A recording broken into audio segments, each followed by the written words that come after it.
Bem-vindos a mais esta emissão, estas conversas da Casa das Artes e dos Conhecimentos e, mais uma vez, é um prazer estar aqui com o Fernando Galrito nesta mostra de 2018, em que são também 18 anos de mostra. Exatamente.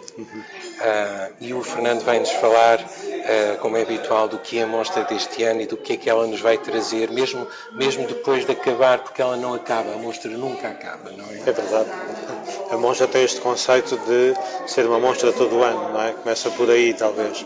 E por isso ela está em constante atividade durante o ano inteiro e leva às escolas, a várias cidades portuguesas e internacionais, uma parte da nossa programação que nós julgamos seja aquela também que é melhor e que é mais pode ser mais interessante para pessoas que estão menos familiarizadas com o cinema de animação de autor, com o cinema de animação de países menos conhecidos e, essencialmente, naturalmente, juntamos nesses dois predicados ou adjetivos o melhor cinema de animação que se faz um pouco pelo mundo inteiro.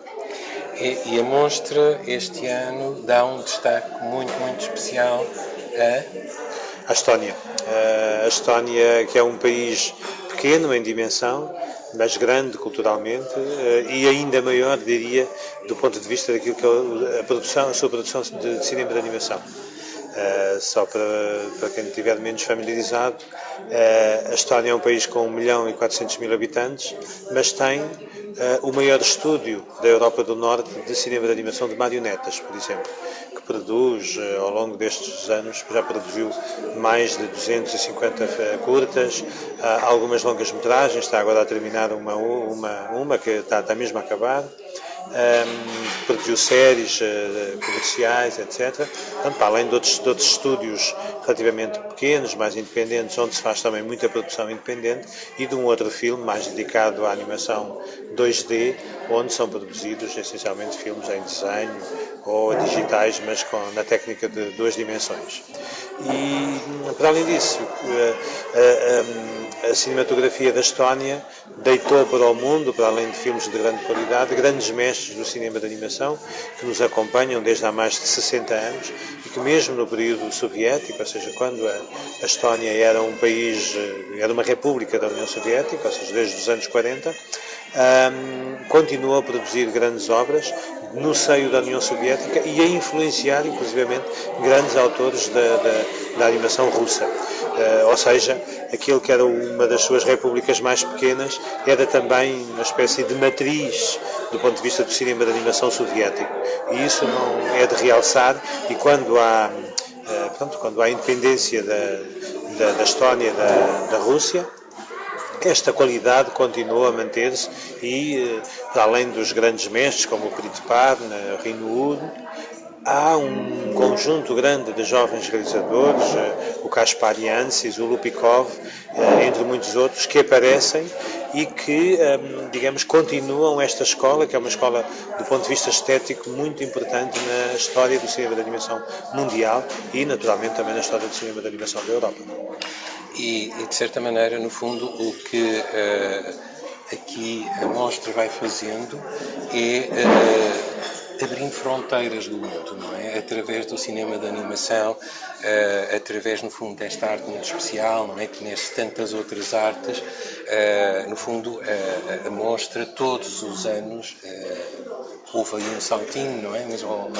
Mas todos os anos aqui tem, digamos, alargado o mundo e alargado de uma forma, digamos, de contacto, que hoje às vezes nós estamos a perder um bocado, mas têm vindo grandes nomes até aqui, pessoas com uma arte extraordinária que aqui vêm à mostra e, portanto, aproximamos-nos todos, não é? É verdade, sei lá, se calhar nós não conhecemos tanto, para manter aqui o diálogo à volta da Estónia, não é?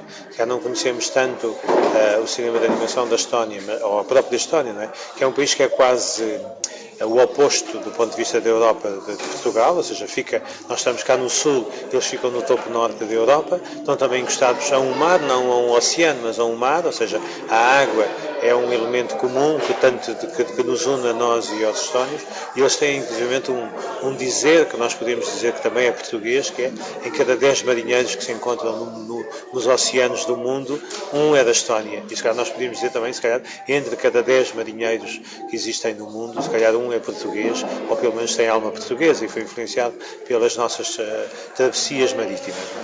E isso é qualquer coisa que logo à partida também nos une de uma forma muito grande. E depois há este lado também que é comum aos dois cinemas de animação, que é a animação da Estónia é muito ligada às suas raízes musicais, às suas raízes etnográficas e etnológicas, antropológicas. No fundo, nós sentimos em cada filme aquilo que é também a cultura da Estónia. E isso é uma característica que acontece muito em muitos dos filmes portugueses também. Ou seja, e aí também, dentro desta arte, que para além do mar, não é? Digamos que há esta arte também que nos une, a forma como nós olhamos a nossa cultura e a representamos, estaria muito próxima, ou estará muito próxima também da forma como os estónios o fazem. Talvez eles sejam um pouco mais extravagantes, mais diferentes, mais diferenciadores, talvez sejam até mais experimentalistas, talvez, do que nós. Não têm tantos receios de experimentar e de ir mais longe. Mas, de qualquer modo, essa é uma característica também que faz com que, aquilo que eu dizia há pouco, que a própria Estónia tenha criado uma espécie de escola estética dentro da sua animação. Escola essa que, como eu dizia também, exportou para alguns países vizinhos, nomeadamente a Rússia. E isso caracteriza de uma forma muito forte e faz com que o cinema de animação da Estónia seja premiado anualmente em muitos festivais, e os realizadores, Perit Tender, Perit Parna, Kaspar Jancis, Lupikov, Helena Hunt e muitos outros, Matti Kut, sejam pessoas que são celebrados internacionalmente como grandes criadores e autores de obras de arte que fazem parte do universo das obras de arte de animação, e se calhar não só, porque são obras que ultrapassam apenas o domínio da animação dentro do contexto criativo mundial. E quais são, digamos, os grandes momentos, os pontos altos, deste mostra? Eu diria que, para além desta retrospectiva que falámos, eu diria que alguns pontos altos também são sempre as nossas competições, não é? As competições de longas, onde temos 7 filmes em competição, não sei se... Quer dizer, são todos tão bons com as suas diferenças. Naturalmente, abrimos com o Breadwinner, que é um filme que ganhou o Oscar para o melhor filme europeu, não se chama Oscar, chama-se o Emile. Temos um filme chinês também muito interessante que nos conta a relação atual da China a duas velocidades, não é? A China tradicional e a China rápida das novas tecnologias, do dinheiro, do capitalismo que entra por um país comunista, não é? Temos, um filme italiano também muito interessante, que nós fazemos aqui a estreia em Portugal e que teve uma enorme aceitação e um grande sucesso na Itália. Temos 2 filmes muito interessantes, um filme alemão e um filme checo para as famílias, não é? Os Comedores de Meias. Vamos descobrir finalmente porque é que as nossas meias desaparecem e de repente nos damos só com um par de meia em casa, de um único elemento. Para além disso, temos nas curtas internacionais, temos um par de grandes autores, de grandes realizadores com obras fantásticas. O mesmo acontece nos estudantes e apraz-me aqui nestas competições todas, naturalmente, dar um destaque à presença portuguesa, não só nas competições internacionais, tanto de estudantes como de curtas, mas também na competição portuguesa, não é? Onde os filmes portugueses os 12 filmes que estão em competição, têm uma qualidade que fazem com que nós possamos estar sempre orgulhosos daquilo que se faz em Portugal e, essencialmente, também não me canso de repetir isto, o facto de serem filmes, alguns deles realizados por jovens autores, fazem com que, digamos, ou possamos dizer quase, que o nosso futuro está assegurado, dado que os jovens que aparecem, as suas obras são também de grande qualidade. Naturalmente, faria aqui um destaque para uma programação muito especial que nós vamos ter este ano, que é os nossos históricos, ao quais demos um nome especial das Fugas para a Liberdade, onde vamos passar 5 grandes obras mundiais, como seja o Adam II, talvez uma das grandes obras do realizador polaco Jan Lenica, um dos grandes criadores do cinema de animação mundial, mas também um grande designer, um criador de pósteres para cinema fantástico, não é? Ou seja, onde ele punha as mãos, criava obras de arte. Vamos ter uma visita à Triplete de Belleville, fazem este ano 25 anos, do Sylvain Chomet, e onde encontramos a nossa Madame Souza, não é? Uma portuguesa que influencia o Sylvain Chomet para contar esta história. Temos um encontro com a história do Pulgarzinho, contada de uma forma soberba pelos irmãos Bolex, que é o Tom Thumb, que é a história do pequeno, numa mistura de animação de marionetas e de pixilação. E temos, pronto, um destaque naturalmente especial para os 50 anos do Yellow Submarine, o Submarino Amarelo, onde reunimos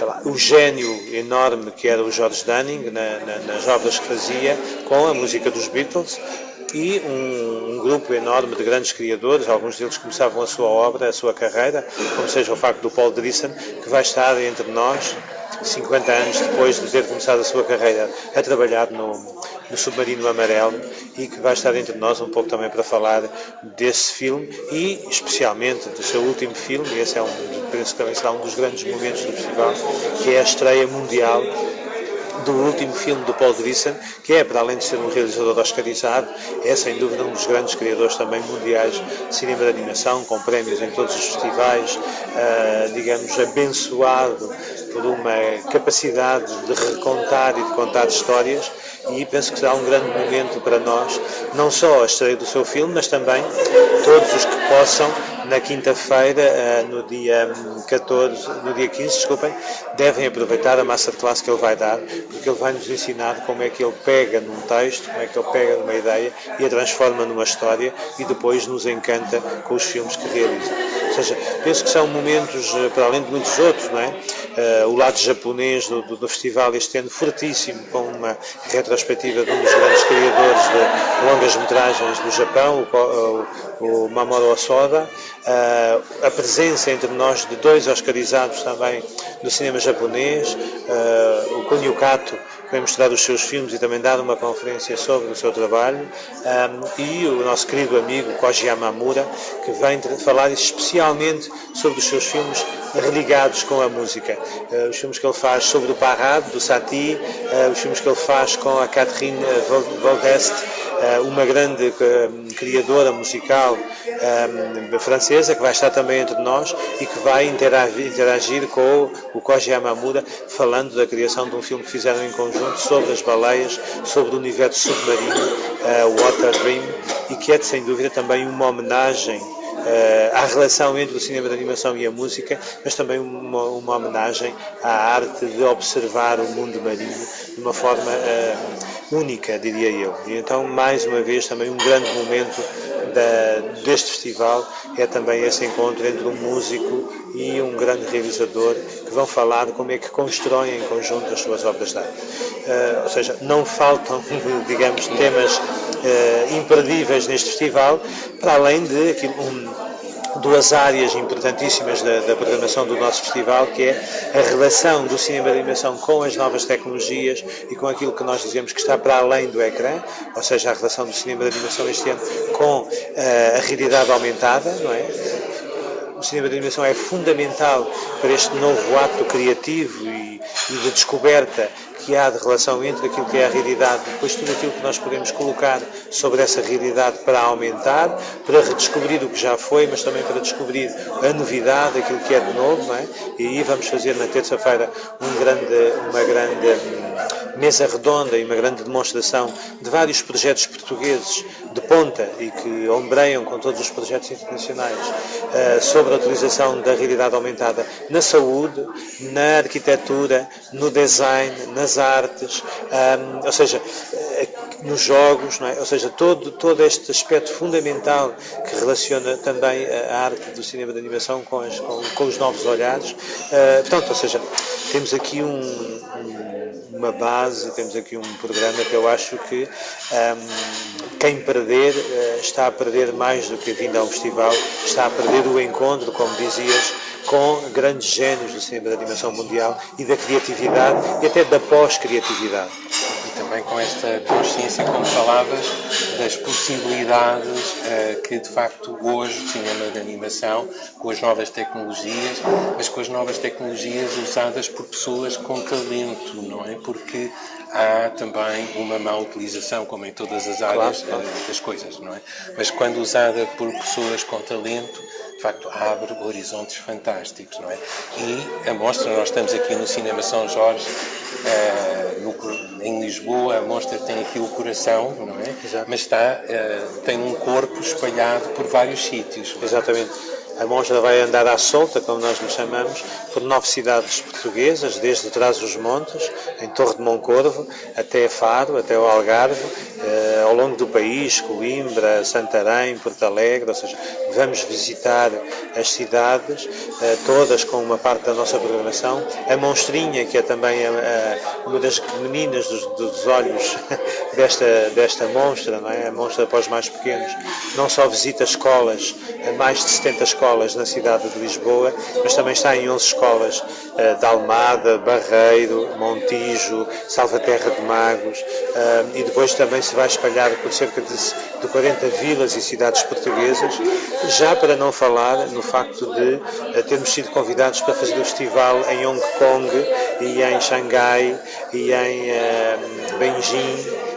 Um convite que recebemos há muito pouco tempo, ou seja, além de já fazermos naturalmente no Brasil, na Argentina, com quem já temos também grandes parcerias, na Áustria, na Alemanha, com os nossos queridos amigos da Arras, que trazem anualmente o cinema mais pequeno do mundo, onde fazemos o festival mais pequeno do mundo, e depois nós anualmente retribuímos, levando lá a mostra a Arras, a Béthune, a Lille, ou seja, as grandes cidades do norte da França, fazendo com que esta nossa vantagem, digamos assim, de podermos encontrarmos com esta arte fabulosa, de conhecermos muitos filmes, com esse aspecto que tu realçavas, criados por grandes mestres, pessoas com uma sensibilidade enorme, de um humanismo enorme, podermos partilhar, não só em Portugal, mas também um pouco pelo mundo inteiro, essa vantagem que nós temos, que é de olhar, de conhecer essas pessoas e depois de termos também essa capacidade e diria esse humanismo, passando aqui toda a modéstia que envolve esse coisa, mas podermos partilhar esse nosso conhecimento, esses nossos encontros e tornar com que esse encontro não seja único connosco, com as pessoas de Lisboa, mas que seja também de alguma forma universal, e isso, digamos, penso que também é uma alma fundamental, não só deste festival, mas também daquilo que nós julgamos que é a partilha do conhecimento, porque quanto mais nós partilhamos com os outros, também mais aprendemos. E isso é também a mostra para além da mostra, no fundo, exatamente. Não é? É uma mostra todo o ano, uma mostra em vários sítios, e de facto mantém sempre este espírito, eu penso que é de colaboração, de partilha, de ligação com o mundo, não é? Exatamente. Pronto, não uma ligação inumana e mecânica que se está às vezes a alastrar em certas zonas, em certos meios, mas uma partilha de arte, e a arte é sempre muito humana. Exatamente. A arte eu acho que tem 2 aspectos fundamentais, que é esse lado humanista, esse lado também de descoberta, esse lado de alguma forma também de criar nas pessoas um olhar também diferente sobre o mundo, e ao mesmo tempo também esse lado do encontro, não é? Aquilo que o Vinícius de Moraes falava, que a vida era a arte do encontro, e eu acho que fazer o festival Monstra e levá-lo um pouco para fora é também ter essa capacidade de nos encontrarmos com os outros e com eles, não só partilharmos, mas também recebermos, porque isto é uma troca fundamental, não é? E essa partilha faz com que nós também possamos não só partilhar com os outros, mas aprender e fazer com que este lado da arte não seja apenas um levar de coisas, mas seja também um transformar do olhar das pessoas, porque nós achamos que quanto mais nós não só partilharmos, mas também conhecermos os outros, menos medo temos deles, não é? E no mundo que constantemente nos estão a meter medos, há uma tribo, há um país que é horrível, toda a gente carrega no bolso uma bomba, se vem aqui um sírio vai explodir isto tudo, se vem um árabe vai ser uma coisa terrível, não é? Vem aí um cataclismo, amanhã vai chover imensamente, avisos vermelhos em todo o lado. Quer dizer, sempre tivemos tempestades, sempre tivemos muita chuva e nós sempre conseguimos, com entreajuda, salvar-nos. Nunca precisamos de estar muito alarmados. Precisamos estar informados, mas nunca precisamos de criar medos nas pessoas. E eu acho que quando conhecemos através da arte o mundo e os outros, pelo menos temos uma coisa, que é percebemos que eles são iguais a nós, têm uma sensibilidade como a nossa e são capazes de abraçar como nós somos capazes também de o fazer. E então isso faz com que a gente perca aquilo que as televisões às vezes nos impingem, desculpem a expressão, e nos fazem criar, que é ter medo, e começamos a olhar as pessoas como iguais a nós. Não temos medo deles, antes pelo contrário, temos que fazer coisas com eles e criar com eles, porque faremos de certeza coisas mais bonitas em conjunto. É porque esse é uma espécie de reino de terror que nos estão também a criar, não é? E de facto nós estamos a precisar suavizar e dar alegria, vida à própria vida, e a mostra faz isso. E a mostra, passado estes 11 dias, o que podemos esperar da mostra, passado agora estes 11 dias aqui, estes que têm uma marca especial, claro, não é? Quer dizer, nós, pelo menos em termos da cidade de Lisboa, vamos continuar a trabalhar. Na primavera vamos fazer um ciclo que nós, digamos, de alguma forma inventamos na cidade.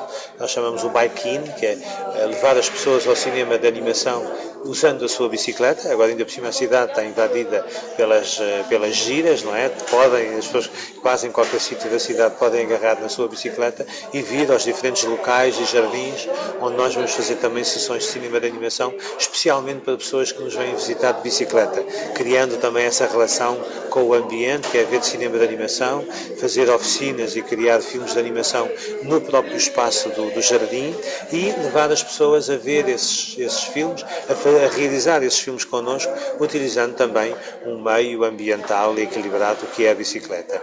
E isso, portanto, esse é um trabalho que nós vamos querer continuar a fazer e vamos fazer ao longo do ano, tentando também colaborar com outras associações amigas, com bibliotecas, com públicos vários, mais velhos, mais infantis, e continuar com eles, não só a partilhar estas obras que nós vamos conhecendo e trazendo até Lisboa, mas também a aprender com eles e a perceber o que é que as pessoas gostam e que nos podem dar de retorno nas conversas que temos e que fazemos durante estas projeções com os nossos públicos.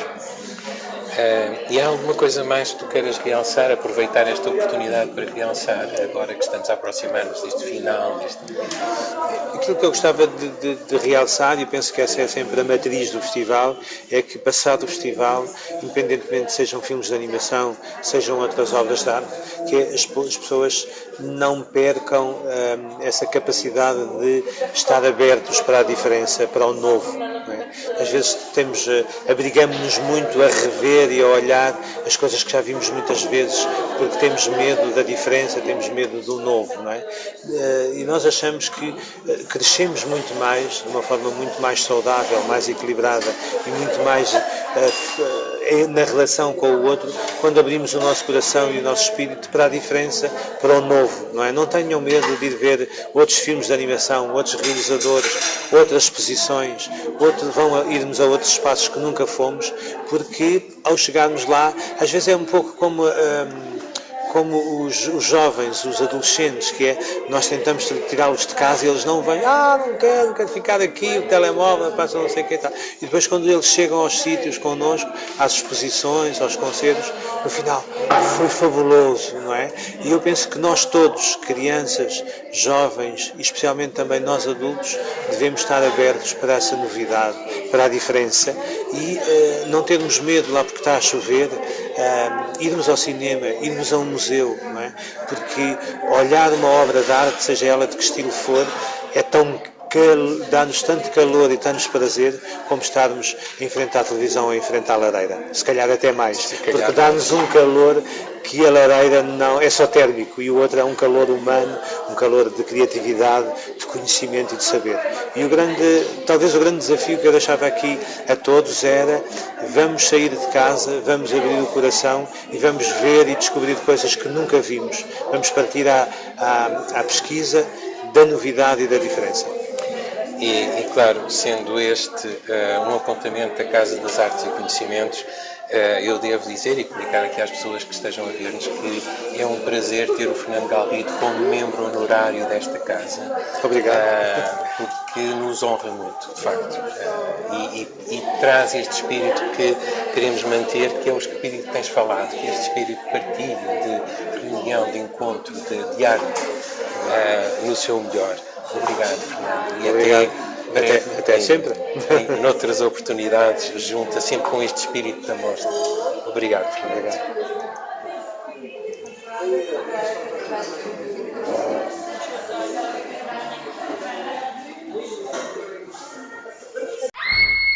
Monstra, Festival de Animação de Lisboa. De 8 a 18 de março, a animação à solta em Lisboa. Animação da Estónia, competições, estreias mundiais, realidade aumentada, monstrinha, workshops e muito mais. Cinema São Jorge, Cinema City Alvalade, Cinema Ideal, Teatro Meridional, Museu da Etnologia e Escolas e Auditórios de Lisboa, Almada e Barreiro. De 8 a 18 de março, a Monstra à solta em Lisboa. Monstra.